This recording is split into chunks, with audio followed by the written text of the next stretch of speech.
And thirdly, he says the water that we wash an impurity with, does it become impure itself or not? This is an area that shaitan penetrates our minds easily with. The hadith of the nomad who came and urinated in the masjid. The Prophet ﷺ told them after he was over to throw a bucket of water on it, and that's it. No drying, no wiping, nothing. The scholar said because the water overwhelmed the impurity, it mixed with it and it diluted it. So when you wash yourself from najasa and you use water, the amount of water you're using to wash this najasa, whether on your body or on a carpet or whatever, overwhelms the najasa.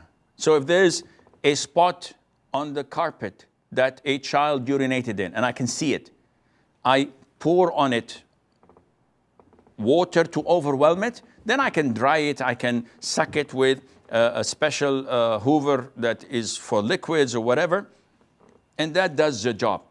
But to wipe it and then dry and wipe and dry without putting water on it does not do the job, and Allah knows better.